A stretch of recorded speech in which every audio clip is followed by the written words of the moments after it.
to I-24 News Defense Magazine. I'm Alon Ben David with your weekly review of security, intelligence and strategic affairs. In this edition, we'll discuss developments with the Israeli Arrow defense missile system following recent failed tests, visit the Tel Aviv International Cybertech Conference and talk to one of the world's leading cybersecurity experts, Eugen Kaspersky. Let's begin. Israel is considered a world leader in developing cybersecurity solutions, and the global interest in Israeli developments keeps growing. More than 250 Israeli companies specialize in cyber, including 30 formed in the past year alone. In the last 4 months, Israeli cyber startups have raised about $80 million on top of $400 million in exits. The annual Cybertech Conference in Tel Aviv brings to Israel many who wish to explore cyber threats and innovations. Lauren Iso reports. The world's security is hardly defined by weapons nowadays. In this new and ever-growing cyber age, the world is preparing itself to face a different kind of threat: digital warfare. At Cybertech 2015, the latest in defense technology innovation is showcased by companies from Israel and around the world. The Israel Electric Corporation's booth at the exhibition showcased a unique new training program for soldiers in the battle of the World Wide Web. The Cyber Gym is a brand new facility launched by the Israeli company. It simulates real-life cybersecurity scenarios in order to teach companies and organizations how to defend themselves digitally. It's a company that provides a unique service of training facility for cyber issues for any organization.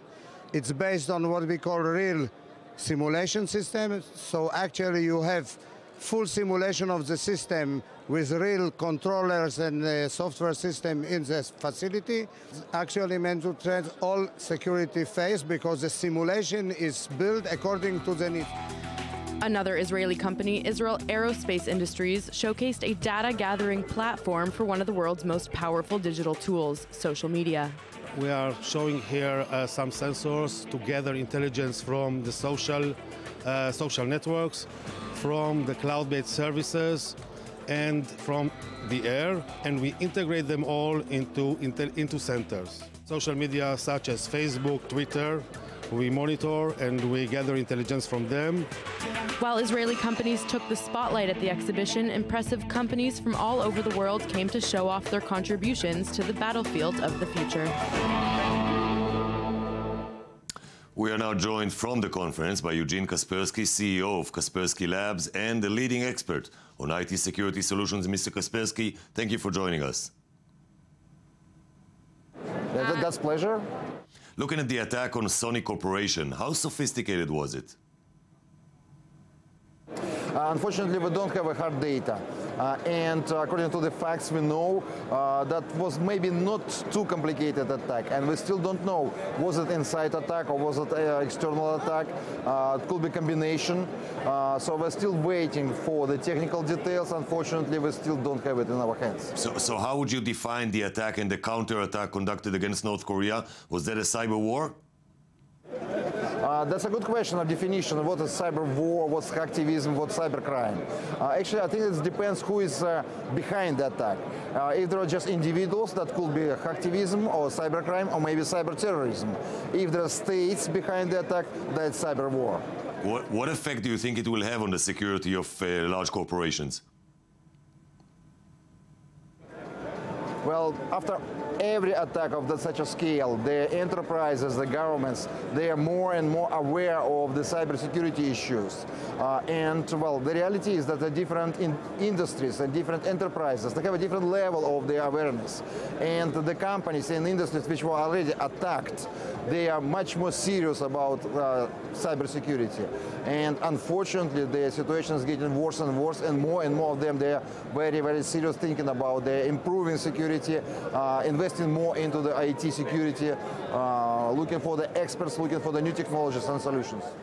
As you know, Israel has recently established a new cyber administration. How would you rate Israel's state of cybersecurity? I really support the idea about the special agencies responsible for the cybersecurity. And Israel, one of the leading nations in the world, which pays so much attention to the cybersecurity issues, and that's really, it's a very good news. So I think that it will even have the double effect. It's not only It will not only protect Israel from cyber attacks, but Israel will be example for other nations how to build the cyber security, how to build the cyber defense, the national cyber security.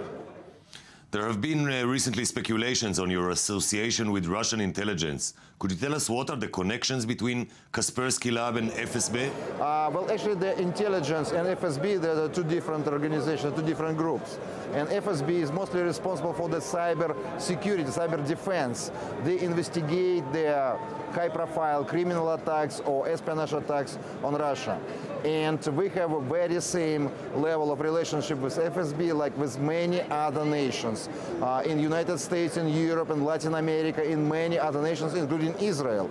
We cooperate with cyber defense government agencies. But it's been reported that you acquired your skills while working for the KGB in the past. Is that true? KGB doesn't exist since 1991. And actually, I was graduated from the mathematical school co-sponsored by KGB. And after that, I was not a minute working for KGB. So can you say that you can protect your clients from attacks launched by Russian intelligence?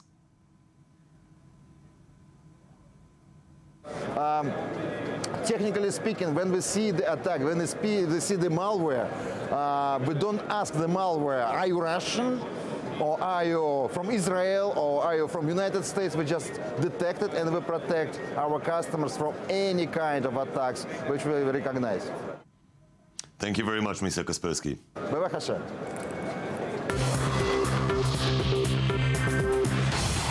The Arrow, the Israeli innovative missile defense system, is undergoing upgrades after some recent failed trials. Lauren Izo has more. The Arrow is considered one of the most advanced missile defense programs currently in existence. It is the first operational system specifically designed and built to intercept and destroy ballistic missiles. Israel's Arrow anti-missile system has been under scrutiny since reports surfaced that the Arrow 2 failed a September 2014 test, and an Arrow 3 December assessment was aborted due to a malfunction. While initial reports following the September test did not indicate a failure, Russian defense radar said they had detected a missile falling into the Mediterranean Sea 300 kilometers north of Tel Aviv at the exact time of the test. Israeli officials only confirmed the failure months later. One successful trial, a second successful trial. In the last 2 years, more or less all the tests were successful. What do I, as the head of the division, know? A failed test must be close. There's no such thing as a perfect streak. The anti-missile system's second-generation Arrow 2 is designed to engage Syrian Scud-type and Iranian Shahab medium-range ballistic missiles. The Arrow 3 is built to intercept incoming missiles with unconventional warheads. Developed jointly by Israel's Missile Defense Organization and the U.S. Missile Defense Agency, the system was launched in 2000 but is not yet in use by the IDF, mainly because of unsuccessful testing. The Defense Ministry is currently implementing a series of software upgrades and other improvements to the Arrow system and says improvements will soon be introduced. Cutbacks in the 2016 United States defense budget could be a setback in development of the Arrow system.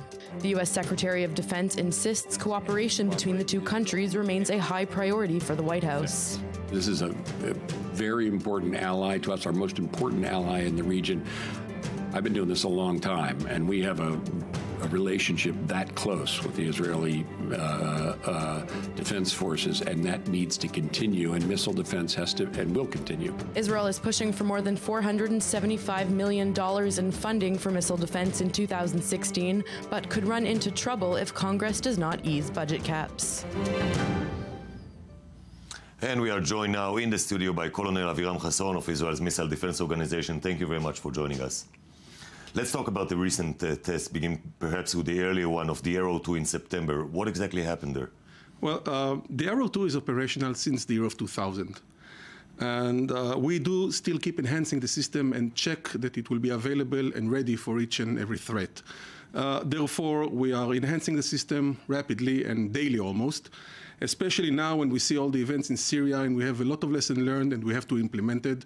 And we do anticipate that the Arrow will have to enlarge its operational envelope.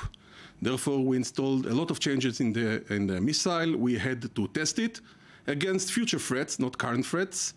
And whatever we could check on the floor, we did. And unfortunately, on the air, something went wrong.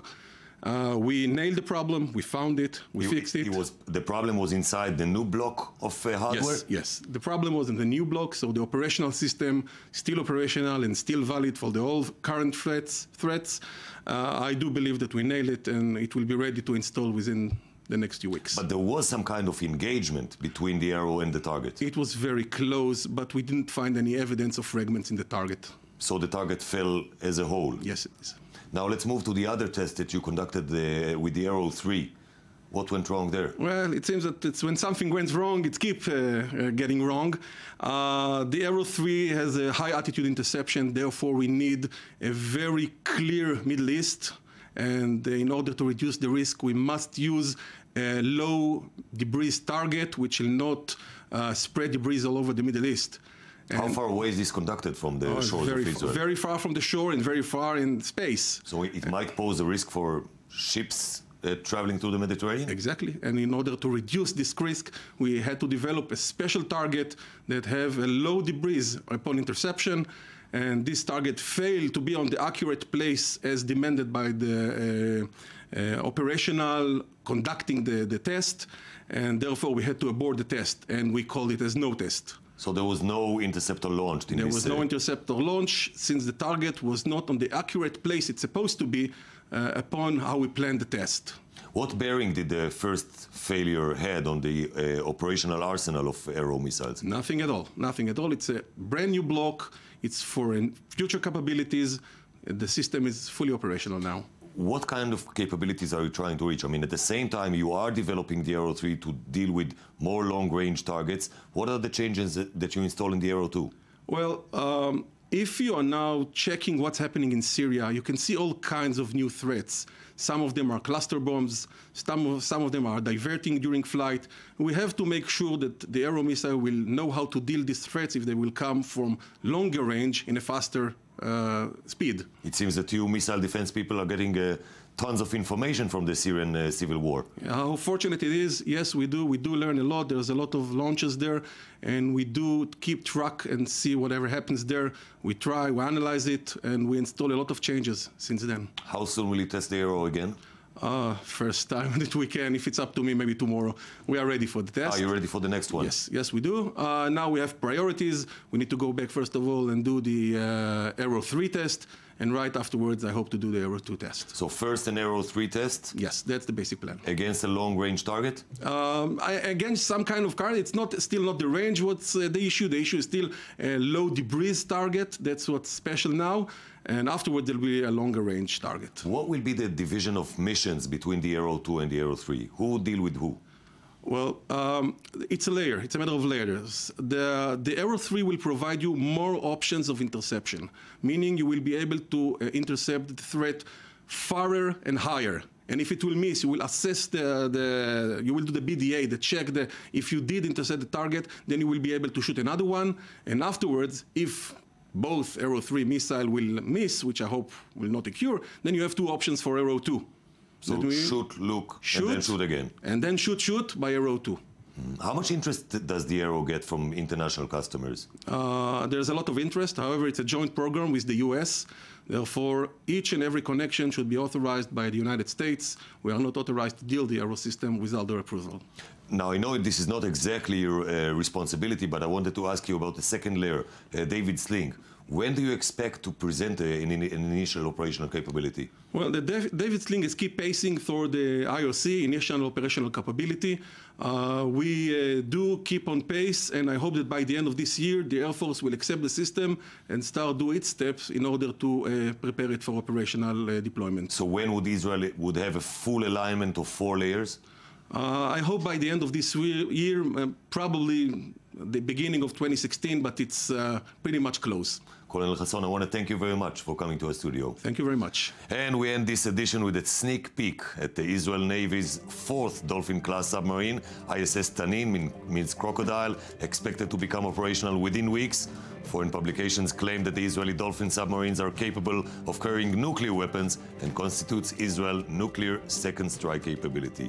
Thank you for watching and join us again next week. Have a safe night from Jaffa Port.